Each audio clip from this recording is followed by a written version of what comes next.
All right, we're back again with another Free Agent Friday. Today I've got Jack Elliott with me from my hometown, Lancaster, Pennsylvania. How's it going, Jack?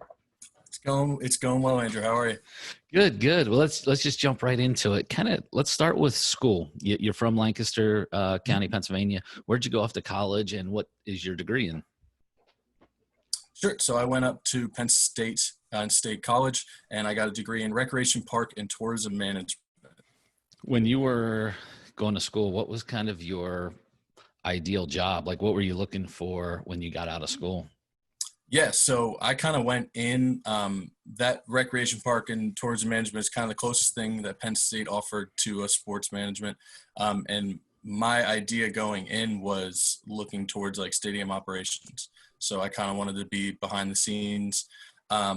That obviously took a little bit of a turn throughout college, but yeah, that's what I was going into. That's what I was thinking. What happened during college? Was it some internships, or was it just other experiences that Yep. changed, or what? Tell Yeah, me about so that. it was internships. I did an internship going into my junior year in stadium operations and figured out that it was something that I really never wanted to do again.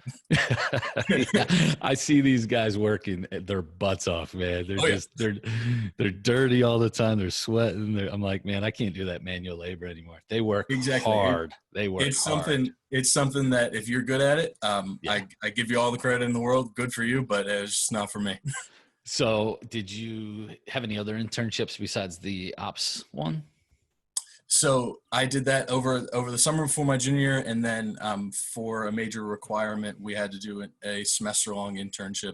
So my spring of senior year, I did an internship up at Penn State on campus with our campus recreation. So I was the competitive sports intern, so I worked in the office that kind of ran all of our intramural and club sports. So I was brought in to kind of create and implement a officials training, uh, whatever it was, just to train the officials better. And I ended up kind of creating a video training system that we would kind of film officials from intramural games and then kind of just break down some good stuff, some bad stuff, edit it up, and then send them out to all of our intramural officials that they would kind of have homework and in-season training to do. So that was pretty much the main part of that internship that senior year, and as well as just kind of maintenance and running the operations for all of the almost 50 club sports that we had up at Penn State.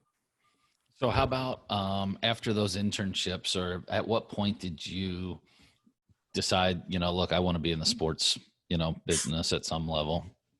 Yeah, so it was probably after that operations internship because it showed me that I didn't want to specifically be in the operations and behind the scenes, but since I was just with a minor league baseball team, we were doing everything and working all the games, and so that really just grew into a love for being in that environment and just being around sports in general.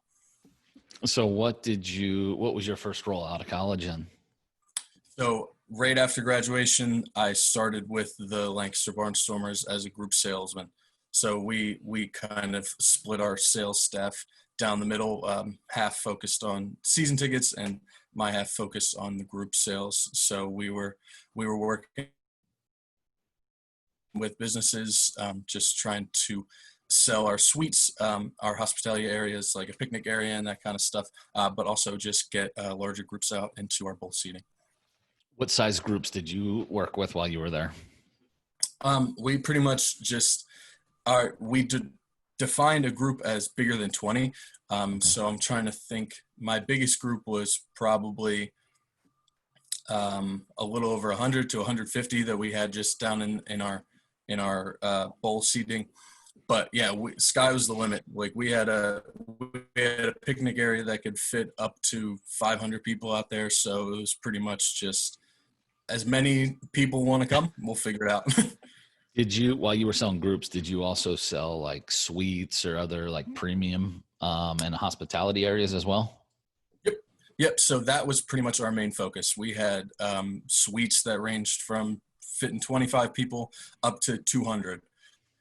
So it was really a cool experience because we just had the freedom to work with the client and figure out whatever was best for them. So that was our main objective, was to get them interested and get them down to the stadium, and then just show them what we had to offer and go from there. And they could figure out what would kind of be the best for their group, what they were kind of looking for. If it was more of like a mingling kind of event where they just wanted to hang out with some coworkers or what have you, or if they wanted to really sit and watch a baseball game.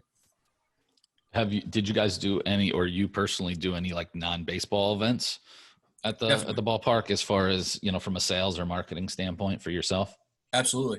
So we wanted to have our stadium be a year-wide facility. So throughout the winter and just the non-baseball months, we opened up our facility in the suites and any of those areas, even the field, just for events, just because it's a big venue and we can hold up to 10,000 people in there if you wanted it to. So we had the freedom to just kind of do whatever the client wanted to do, and we would figure it out. What ticketing system did you guys use there? So we primarily use tickets.com. And when I first started, it was pretty much on the individual salesman to kind of process those tickets. And so we would be on the phone with somebody, and I'd pull up my tickets.com and I'd be looking right at the seats that they were looking to do, and you would hit go and process them out.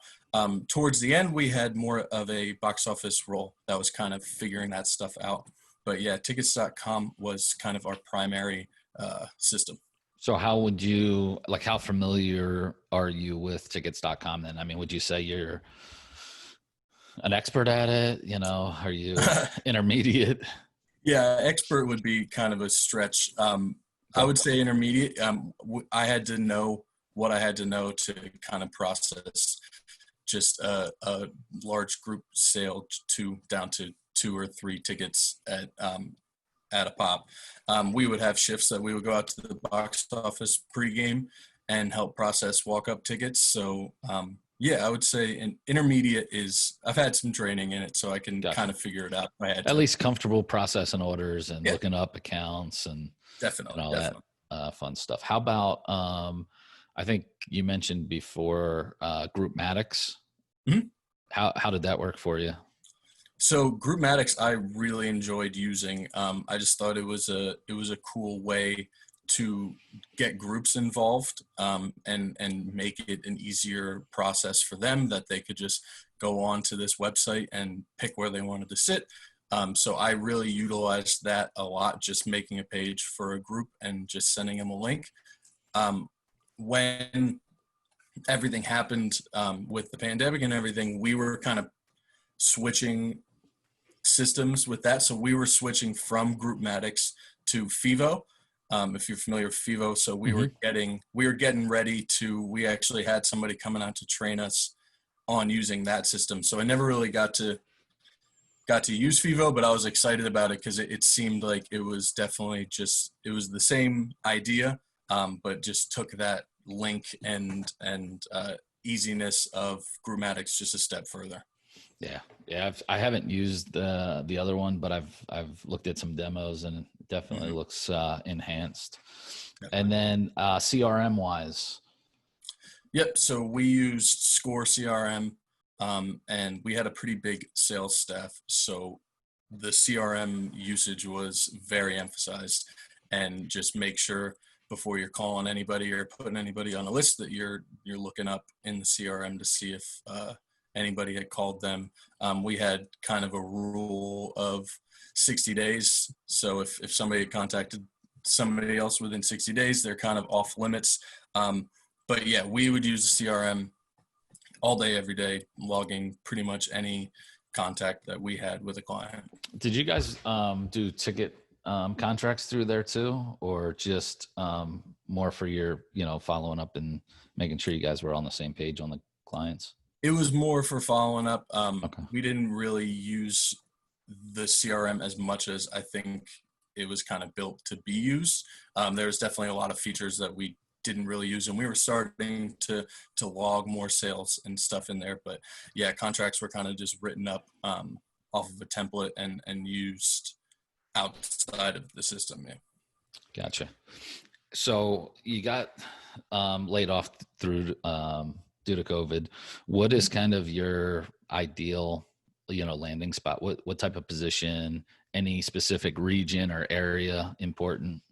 Sure. I wouldn't say it would be kind of like a deal breaker.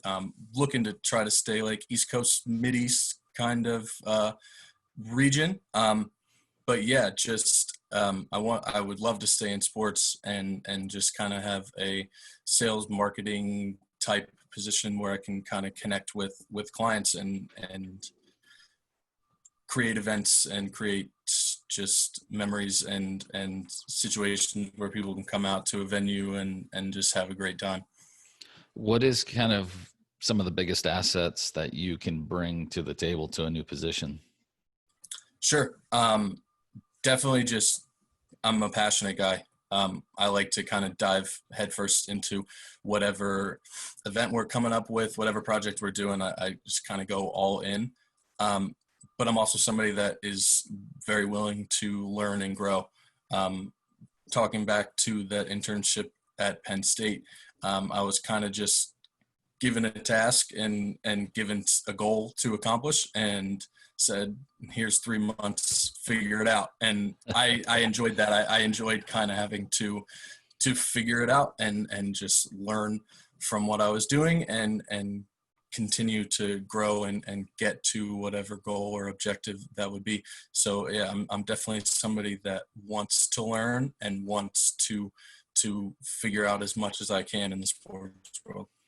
How about your biggest weakness? What area do you need to work on the most? Just thinking back to my desk at work is just organization. Just making sure that I have all my ducks in a row and I know where all contracts and everything is, and just keeping all the different things or events or clients that I'm working with, just keeping them all in order and knowing that everybody has their place. So organization would definitely be the one thing that I want to work on the most. Is it organized chaos now? Is that kind of a little bit. That's why we don't show my desk on these videos. Oh yeah. No, it can get pretty not pretty. Yeah. Hey, got a lot going on, selling stuff, getting stuff going. Not a bad thing. So give us a fun fact or two about you, personally. Let us get to know you. Yeah. So I was thinking kind of hardest about that question than any of the other ones, just trying to figure something out. But it's funny that you were asking going into college what I was thinking. And this wasn't going into college, but when I was little and still to this day, I'm a weather nerd. So I truly thought I wanted to be a meteorologist. And probably like early high school, I was really looking into meteorology degrees and wanting to be a weatherman. But then I figured out how much math and science goes into it and it kind of turned my course a little bit. But yeah, to this day, I love looking at radars and forecasts. But that's the one job you could be wrong and still have a job. I always joke one of my friends is a weather guy in Pennsylvania. And and that's what I always tell him. I was like, man, you could be wrong 50% of the time and you're doing good. What's going on? It's just a guess. It's a guessing game. It looks cloudy to me. Yeah. If you're wet, it's raining. There you go. Well, no, appreciate you joining me. I'll do everything I can to help, push you out there in front of some people. Yeah, appreciate it. Thanks again for coming on. I thank you for the opportunity. And hopefully we can talk again sometime.